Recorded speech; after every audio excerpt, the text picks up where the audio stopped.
Sabia que o Clube Português dos Cereais de Qualidade começou por se chamar Clube Português de Trigo Duro de Qualidade?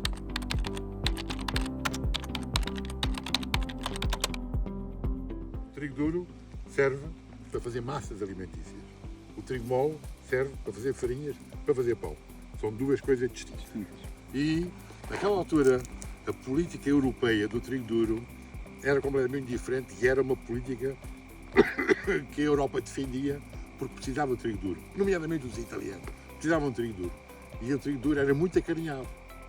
E havia ajudas por hectare muito importantes em que, a certa altura, já toda a gente fazia trigo duro em cima das pedras, debaixo das árvores e o caralho, não sei bem. E eu fazia trigo duro de boa qualidade. E um industrial português, que naquela altura era o meu querido amigo Zé Amorim, que eu conheci, já tinha conhecido uns tempos antes, os dois dissemos, epá, nós temos que começar a certificar os trigos duros de qualidade. E assim foi.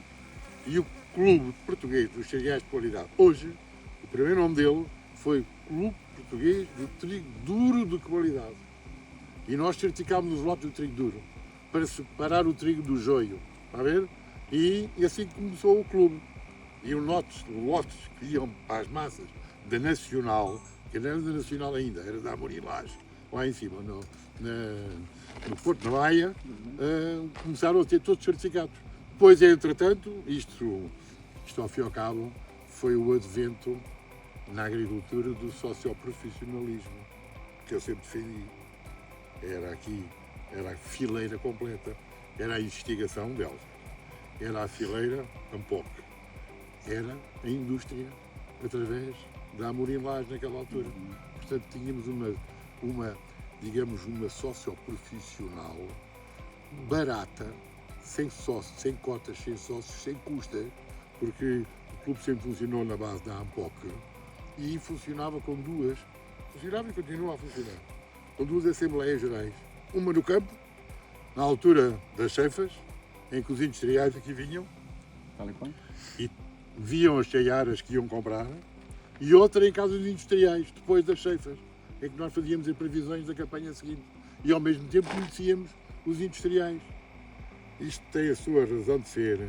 Este clube nasceu assim, porque o tempo do Álvaro Barreto, em 86, há aqui um aspecto que é engraçado. É engraçado, enfim, quase que faz parte da história aqui, desta pequena história. Em pleno verão de 86, aderimos no dia 1 de janeiro, o Álvaro Barreto chama-me ao telefone e diz: Fernando, eu tenho que dar aqui uma ajuda, pá.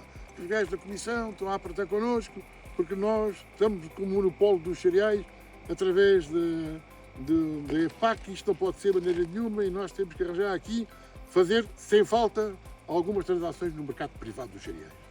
E eu peguei em 4 ou 5 sacos e mais em 4 ou 5 agricultores, fomos para o Ministério da Agricultura às 11 horas da manhã e vamos dar com a sala grande do Ministério, que é bem bonita, antiga, com alguns 10 ou 12 industriais que ele tinha convidado. Os industriais que nós não conhecíamos, porque nós até 1986 estávamos proibidos de vender cereais, nós tínhamos que entregar os cereais ao Estado. Está a ver? E nesse dia nós conhecemos os nossos compradores dos cereais.